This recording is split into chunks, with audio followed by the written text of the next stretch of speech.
earlier. It's early, Curtis, to say that, but maybe, just maybe. And you know who has called the show? The great baseball Brett. Brett, good morning. It's been a while. Good morning, Greg. How are you? What's up?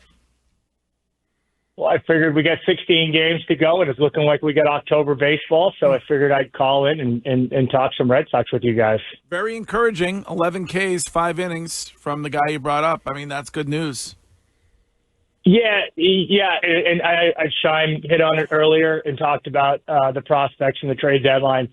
Just understand you can't have both. You can't complain about the Red Sox not being aggressive enough and then talk about them bringing up their young prospects who are contributing, because these are all the prospects that you would have to trade at the trade deadline.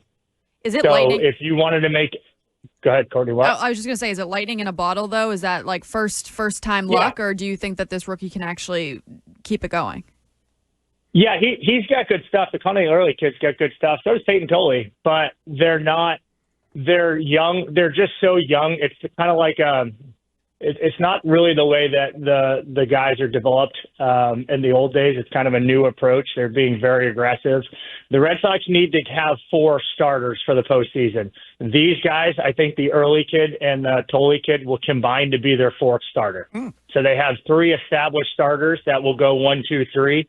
And then these 2 kids, I think, are going to combine to be their 4th starter. If that makes sense, they'll throw, just kind of give them what they have to be the 4th starter. But in the postseason, you just got to get in and kind of throw it all at them and figure it out from there. Brett, but yeah, I do think it's lightning in a bottle. Why wasn't Breslow more transparent about this, though, at the deadline? Like, if he had just been like, yeah, we're really confident in our young guys, they're making a lot of progress really fast, that's why we're not going to, sell the house for, your Joe Ryans, or even trade this kid for Merrill Kelly. We like where we're at with those younger guys. Why weren't they more transparent about that? It's like, I don't know, let people know that this was the plan. Yeah, because I don't think you need to. I think the public, you can say that, and 50% of the public is going to agree with you, and 50% of the public is not going to agree with you. So, what's the point? Plus, you're putting expectations on the young kids. Let them develop when they develop. If you're going to have that approach, that's fine. I think they thought they'd get more out of Walker Buehler, and I thought they actually think they could get some stuff out of Dustin May, and it just hasn't happened yet. If Walker Buehler pitches decent, they don't do this. They're not forced to do this. They've kind of been forced to do it because of injuries and some poor performance and having to get aggressive with their young kids. It's a good question, Chime. I think if you say that, I think the public perception is, well, Breslow's not being aggressive enough. You know what I mean? Push all your chips in, get it done for Joe Ryan. Joe Ryan's not pitching great right now. His last 4 starts, he's had 4 tough starts in a row. You just never know. When you trade for guys, you never know. If they got Dustin May and he pitches 3 or 4 great games in a row, you say, wow, Breslow's a genius. But they bring the young kids up, and you maybe you have something, and maybe you can kind of piece it together. Maybe the upside, Brett, is that they didn't make one of those trades that they were trying to make at the deadline, and guys that they would have slow played because of service time got here ahead of schedule, and now you kind of have the best of both worlds. You have a guy that's under your control for a long period of time, and you see him in the big leagues at a rate that he would not have been there otherwise had they done more at the deadline.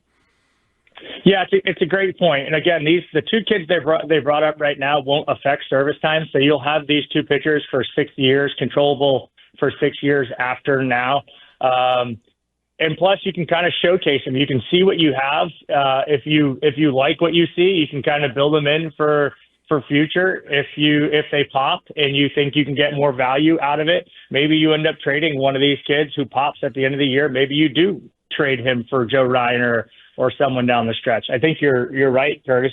They don't affect service time, but I think they come up, and if they can contribute, then they're good. But I don't know who would have thought the Red Sox have the 3rd best overall record in the American League with 16 games to go, and Greg, if you had said that the Red Sox with 16 games left were going to have the fifth or sixth best record in all of baseball and have the same amount of wins as the Dodgers, what would you say going into the offseason? Curtis has them winning the World Series, and he stands by that. So Shohei has them winning as well, which makes me more confident. Yeah, his fall guys rotting in jail, and he's out here just dominating. Greg, you get in. This is what the cool part about baseball is. You get into the postseason, and anything can happen. And I think with the Yankees coming to town this weekend, I kind of think you're going to start to ramp up the baseball postseason. I think we'll start to get ramped up. The energy, I think, will start to get ramped up a little bit. You hear a lot more going on about, people wanting to go to the ballpark for the Yankees series and kind of getting energized and excited about the end of the year. And after watching Sunday's, performance down in Foxborough, I thank God for the Red Sox because I think it's going to be a long football season, and I think the fans have something to be excited about with the baseball program. Yeah, true. All right. Can somebody explain there are some in the Twitch chat who get all triggered when Baseball Brett calls the radio show. Like he's not an insider. He's like anybody else who calls the radio show. What is wrong with these? He's a fan, and he's not Greg's son.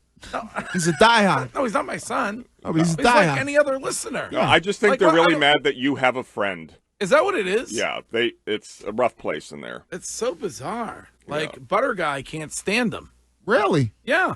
We love Butter Guy Cam. I don't know if that's the real Butter Guy. But he has great knowledge about the game of baseball. I don't understand. He's a baseball. He's like Derek, the Steelers fan, or Angry Principal Dave, or 1940s European soccer star David. He's a